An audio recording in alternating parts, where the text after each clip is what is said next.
Hello, Jamie.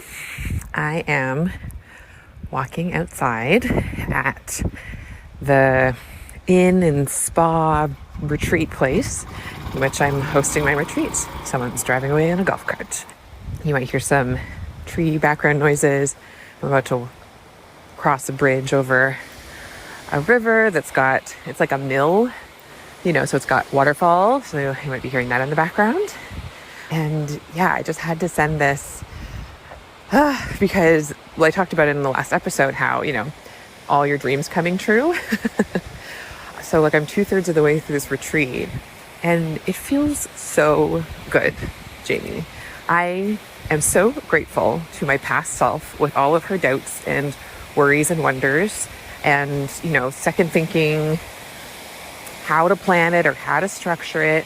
And every version of myself that's, wanted to make a little nudge or a little change along the way.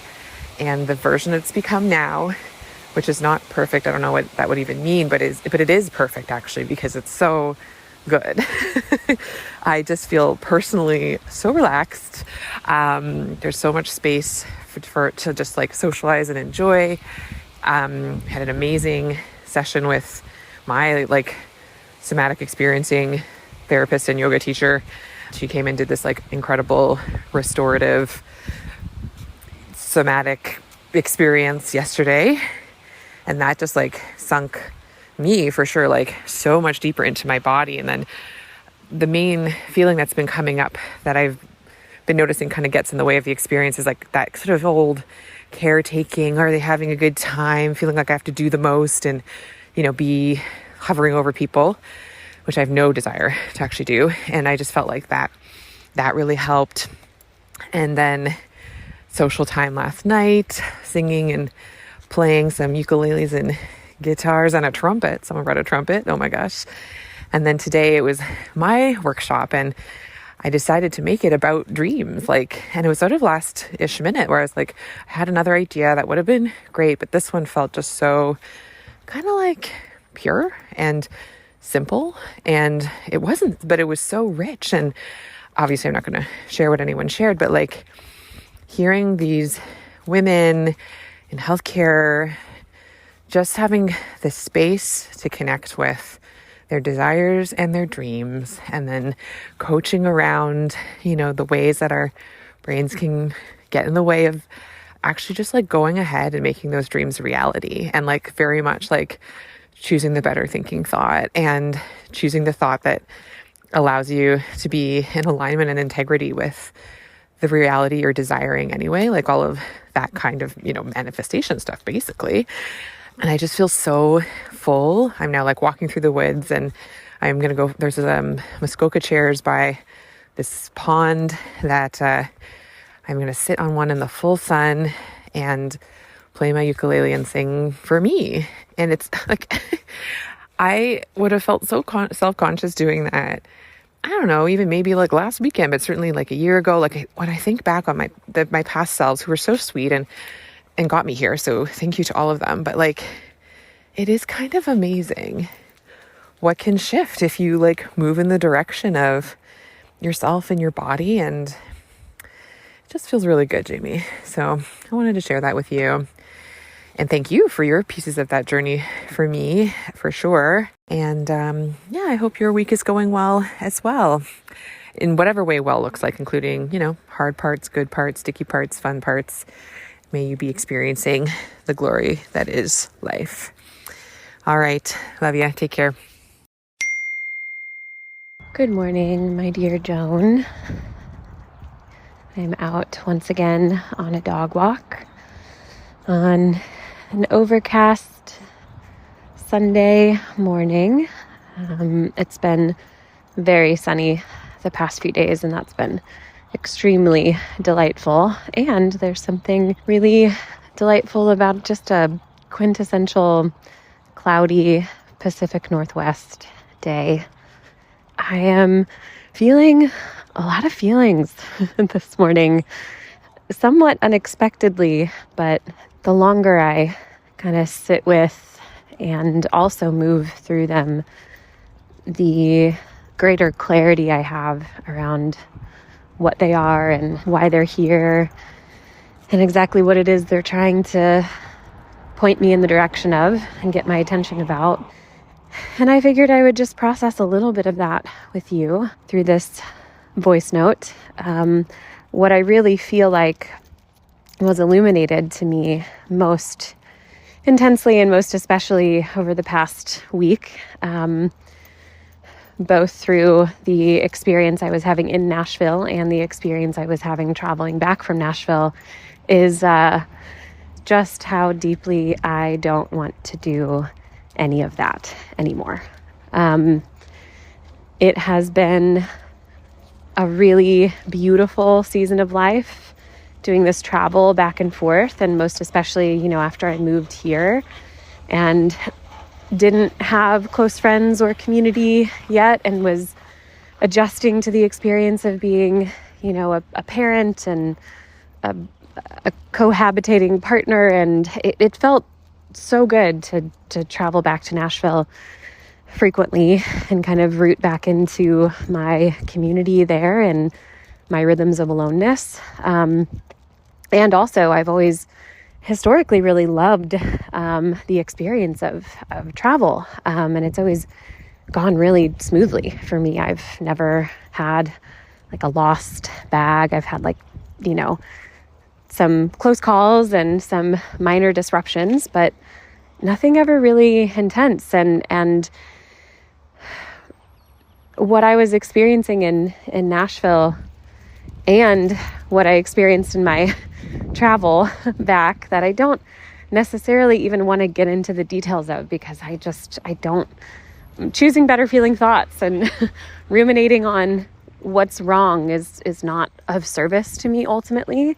What I believe is when I get to notice what doesn't feel good, it highlights for me and brings about greater clarity regarding what does feel good and what I want. And so for that, I'm grateful for contrast. And yeah, like I said, what the contrast revealed to me is that I'm ready to set my previous way of doing and living life down for the sake of what has in the last, 7, 8, 9 months revealed itself to me as being like extraordinarily satisfying and enjoyable and lovely. And that is just building my home with my family in my quiet, unassuming seaside town with my wonderful community that is, families with small children. And that all feels way more right now, which means I have profoundly changed. And that's the piece that I suppose has to do with grief. And also, I'm not grieving that. I feel incredibly relieved. There are emotions that could maybe be mistaken for grief on some level. Like there's tears. When I finally got to the Seattle airport after my 7-hour delay in travel on Tuesday, which kind of created a shift in how the rest of the travel day went. Normally I take a bus up here to Bellingham from Seattle, but the flight landed so much later that Tyler actually came down to get me. And that felt really good. The moment that I saw him outside baggage claim and kind of got into his arms, he ran. I was tired. I walked. I just started crying. And the first thing I said was, I don't want to do this anymore.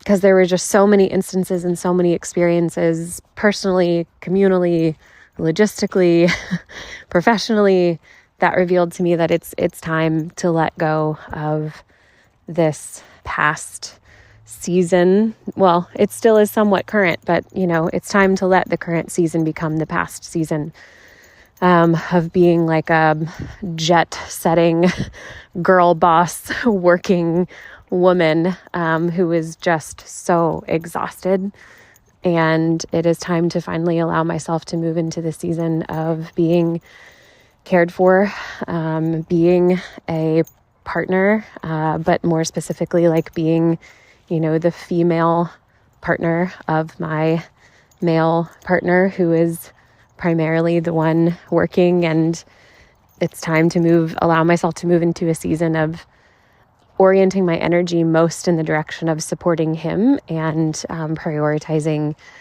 my children, currently my stepchildren, but eventually my children. And all of this is so surprising to me and is the exact thing that, me as recent as 3-4 years ago I would have so severely judged a woman speaking the way that I'm speaking right now, but I can't tell you how correct it feels in my body. And the last thing I'll say to illuminate that point is that, there was just so much somatic disruption and instability over the past week and a half, honestly, as my body was revealing to me in greater and greater ways that this manner of living and traveling is just not what I want anymore. And for a week and a half, it felt like I was trying to find a feeling that I couldn't get to, that wasn't actually really available to me, because I don't want to say I was doing the wrong thing, but I was doing things that I was coming into greater awareness were retiring themselves as being the best things for me anymore. And that feeling has dissipated somewhat now that I'm home. But also Tyler left to go on a work trip the day after I got back. And so it's, I've been feeling a somewhat different feeling of just, I've been alone for the past couple days, which has been nice in some sense. That's been a bit of a recharge. And also I still am carrying that residual kind of this ain't it. I miss, where's my partner? Where are my kids? What's going on?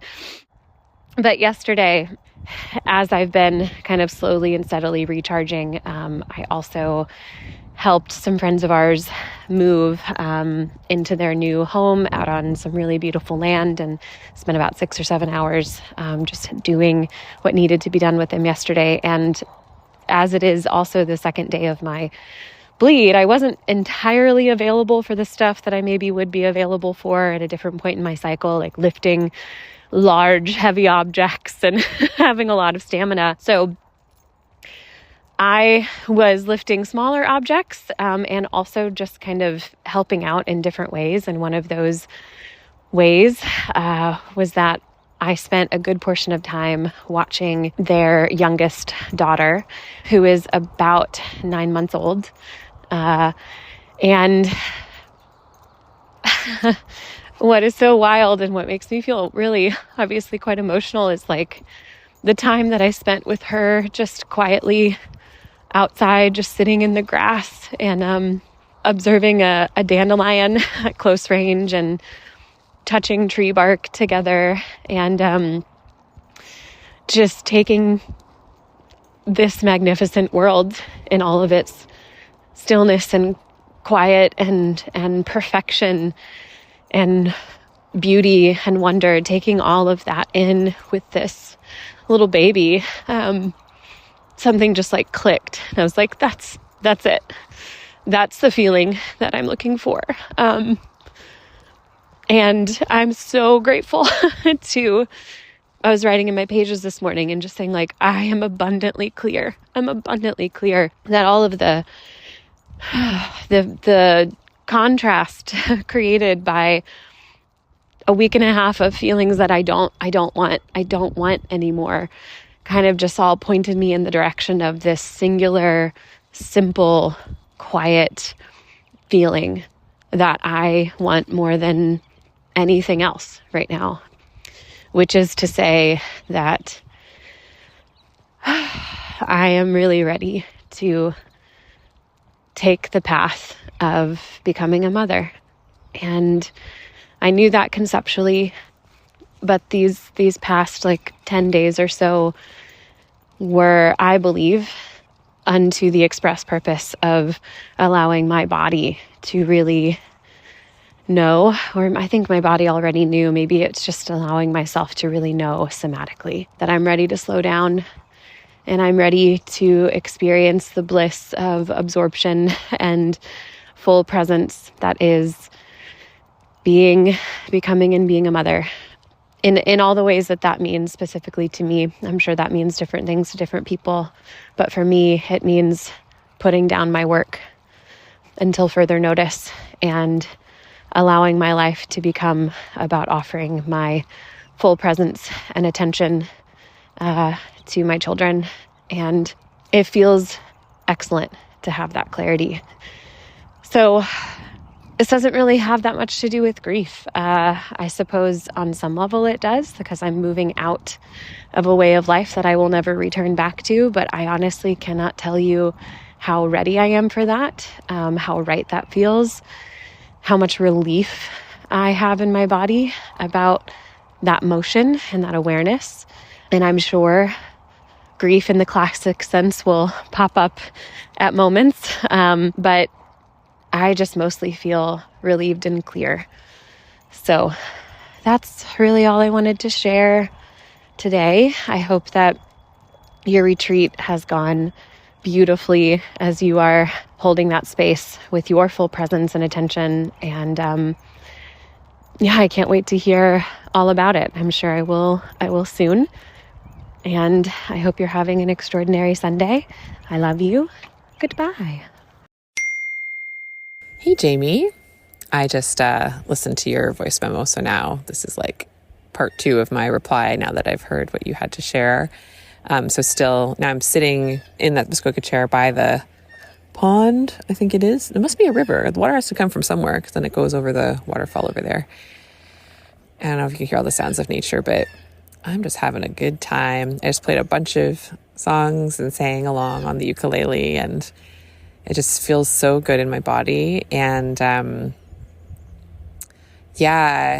mean, the piece I'm connecting with is like the clarity when you know that what you're doing is what you want to do, and that it is helpful, though not entirely as pleasant, to experience the contrast of other feelings or other environments or ways of being or situations or ideas that like totally served you for the period of time they served you, but are not serving you anymore, right? Like, I think that the way you've made this move has so much, like, you and your body have had such wisdom in the transition period. It's one of my favorite ways to transition from one thing to another, to have kind of like a cross taper, if you will, to use like medication language, like titrating up the dose of the one thing that, even though it's what you want, is new, and you might have some feelings to work through and some just adjustments to the rhythms, which I can recall you sharing, and then a down titration of the other thing, which had familiarity and purpose and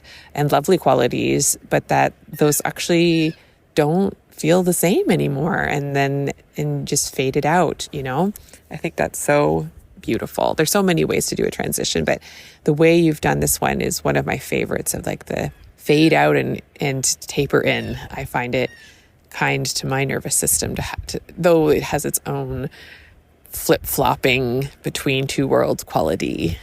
But there's something even about that, right? Like the clarity of that contrast of letting you know when it's time to go. I'm just celebrating that for you and with you. And yeah, like I already shared, my retreats, kind of almost done. Just a little bit more left, and no more like content, just more being with these wonderful, wonderful women, and really just being with them and being with myself. And yeah, I'm just like taking in that I'm actually here again. That keeps happening. I have one of my like Taylor Swift friendship bracelets, and it's from the song Mine, which is one of my absolute favorite Taylor Swift songs. I was singing it earlier. And the line that the bracelet has on it is, "Can you believe it?" And like in the song is Taylor sort of actually singing of like a daydream she was having. It wasn't a real relationship she was in, but she was sort of daydreaming and imagining a relationship where, two people have gone through some stuff, but they're the best thing that's ever been mine for each other, and they love each other. And it's sort of remarkable to sing that song here because it goes like, do you remember we were sitting there by the water? You put your arm around me for the first time. You made a rebel of a careless man's careful daughter. You are the best thing that's ever been mine. Can you believe it? We're gonna make it now. Like, etc. So like, I'm sitting here by the water. I have my arm around myself, I guess. Like I was sort of singing it to myself in a way and to my body. And we got each other here to this beautiful, beautiful place with these beautiful, beautiful women. And I'm singing Taylor Swift. And I love having that bracelet on because it's like just reminding myself, like, can you believe it? Like, and the invitation is like, believe it. It's here. Feel it. It's happening. There's nowhere to be but here, you know? And that clarity, I just really sense and resonate and connect with that clarity for you.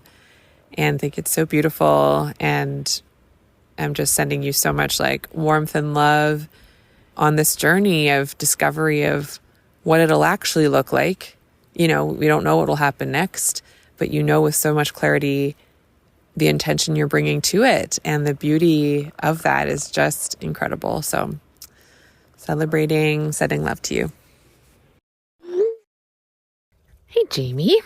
I'm just walking to pick up my kids, and I was just listening to the first section of our last podcast, the part where you were sharing, and even what you shared even further in the voice memos about like the clarity of what your body wants in terms of not going back and forth to Nashville, and like how it, you know, when you were in Nashville, it presented as this, like, you could say grief or longing, the presence of absence, you know, and how that's just a really beautiful way of describing grief.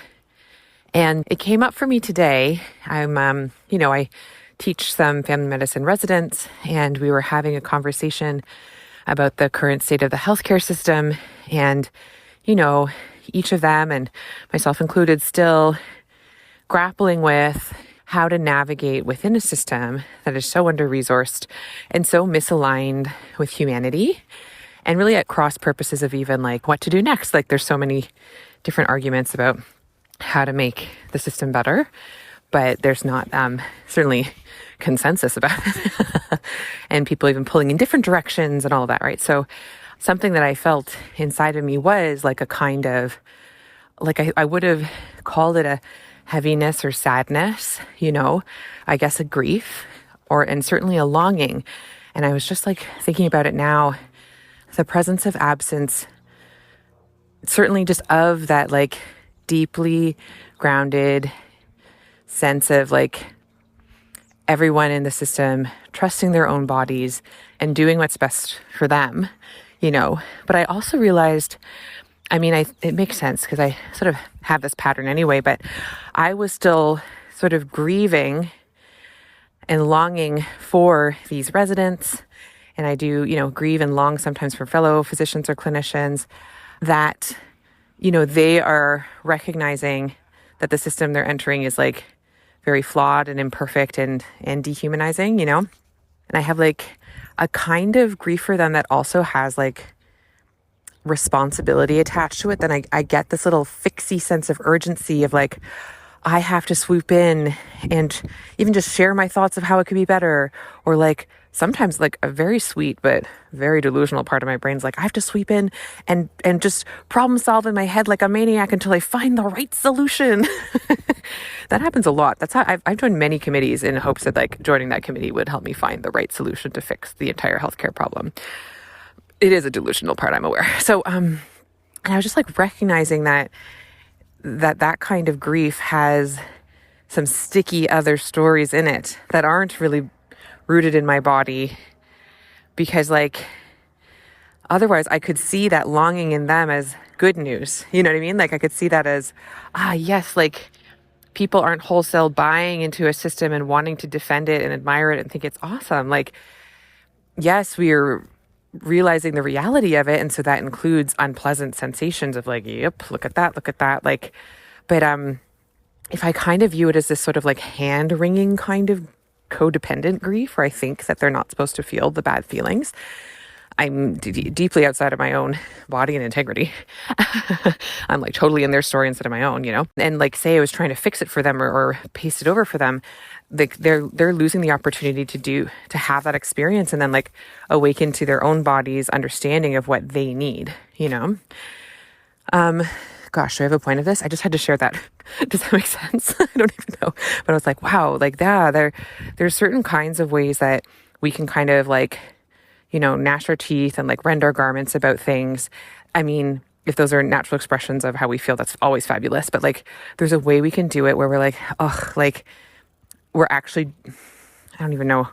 I won't say we, but like I sometimes do it and I get kind of stuck there. Maybe I'll put it that way. I kind of get stuck, right? So then I'm just noticing it might be useful to not even think of it as grief, but just like my body recognizing that their body is going through the necessary process of acknowledging the dying parts of their system. And then I'd be more willing and able to like show up and hold space for that for them as much as they want me to do that and say, yeah, it is like that. What do you think you want to do in the face of that, instead of feeling like I have to provide the solutions or make them feel better, which I slipped into a little bit. I realized having that conversation with them and like showing up with my ideas, and it was fine, but like I could feel that it wasn't quite it. And so instead of thinking of it as this grief per se, but just acknowledging like, oh, my body is recognizing that their body is recognizing reality. And that's actually a beautiful thing, because it's reality. Like it's a beautiful healing process that is necessary to go through if we're all gonna hospice modernity together, right? I just thought that was really kind of remarkable, of reflecting back on listening to you talking about the longing and the absence of presence. That's what it sparked in me. So I wanted to share that with you, Jamie. Yeah, I don't know if you can relate to that. In any case, thanks for listening. Love ya. Bye. Hello, my dear Joan. It has been quite the week, which you might be able to tell by the sound of my voice right now, that there have been some happenings, some unfoldings, more sinus inflammation for me, yet another healing phase / this is my body making it very clear to me that this amount of flying back and forth is not cutting it anymore. It is not the ideal scenario, and this is her way of getting my attention that I'm grounded. Maybe we can put it that way. Though not quite yet. I have one trip left until I come to see you in August. And I, since getting back, between feeling these symptoms and like managing the way my body and her energy kind of fluctuates based on these symptoms, and just like, kind of finally being with the kids again after 3 weeks of not, like I've just had a really wonderful time being totally focused and present. And in fact, in an adjacent move to your last voice memo that you sent where you were walking to pick up your kids, I am currently driving to pick up the kids. So probably sounds a bit different than when I am walking the dog. And sounds a bit different because I haven't had a voice for like 2 days. Let's hope this comes back before tomorrow when we record our final episode of the season, which I'm looking forward to.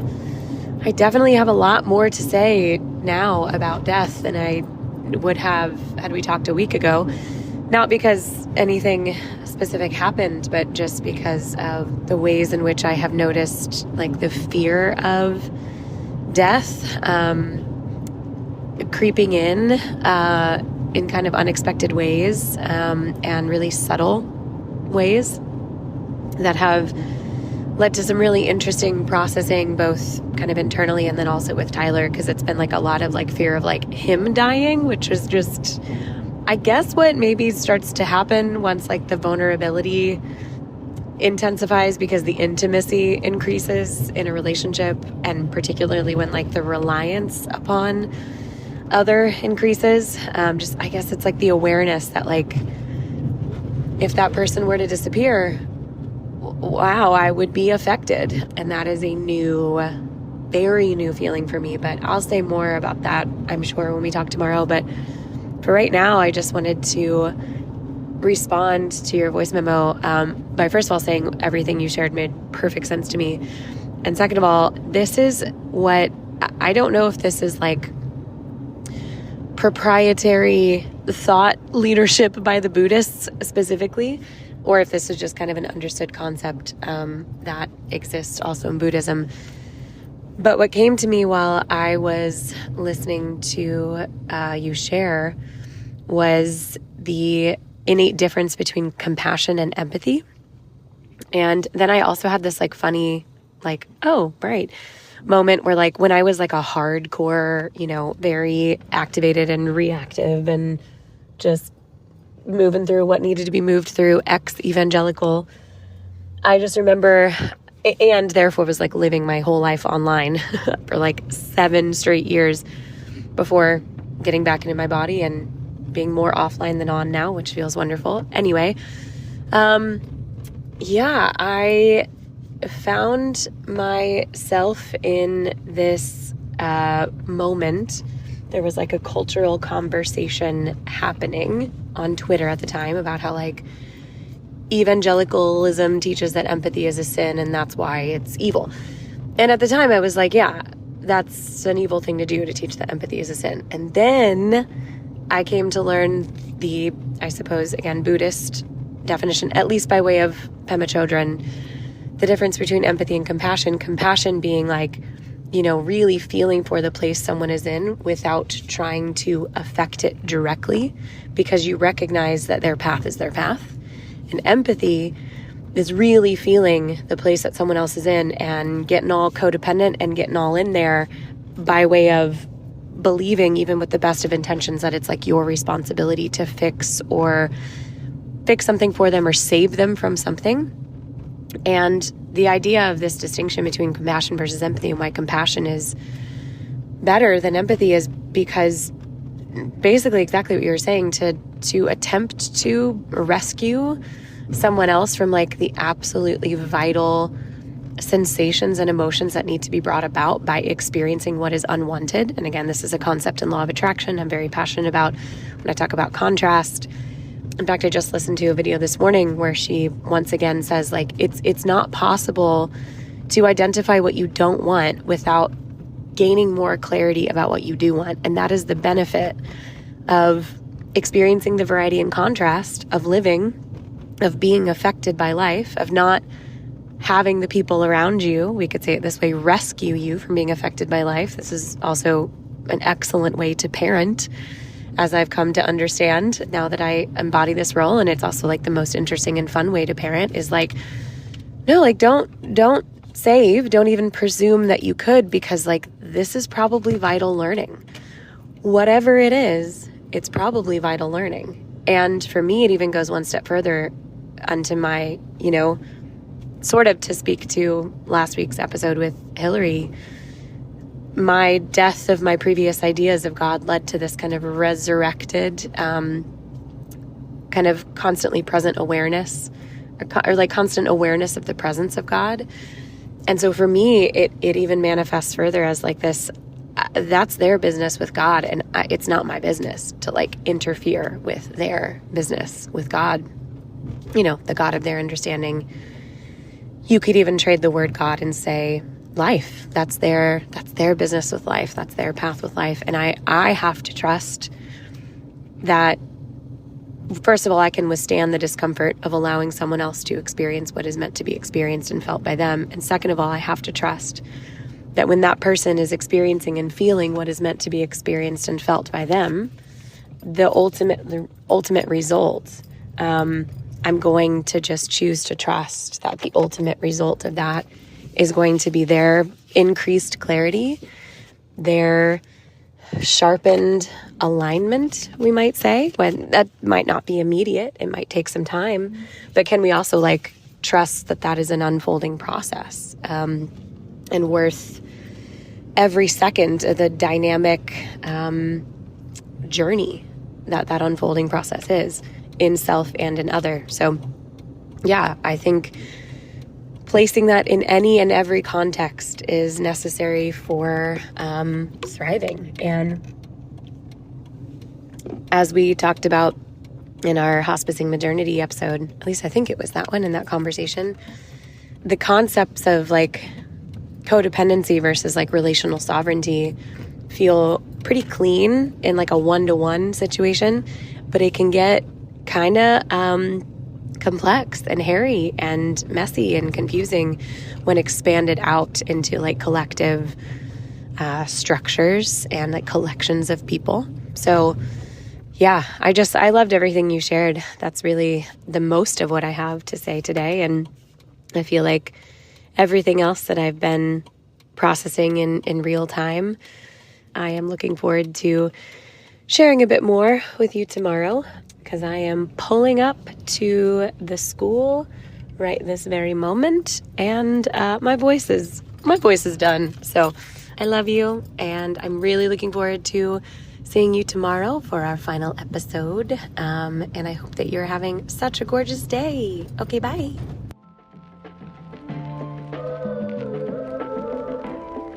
This is Experiential Anatomy. Thanks for listening. I'm Joan Chan. And I'm Jamie Lee Finch. Experiential Anatomy is co-hosted and created by us. Amber Wyndham is the editor. Julia Wyndham is the supervising producer. Senior producer is Elizabeth Wyndham. Aaron Beatty leads our community management. Our theme music is Park Pier 3 by G's Guy. If you have any thoughts, questions, or stories to share about this week's episode, email us at exanatomy@gmail.com. Please follow, rate, and review on your favorite podcast platform. And remember to join us over at exanatomy.substack.com. Experiential Anatomy is produced by Windhaven Productions.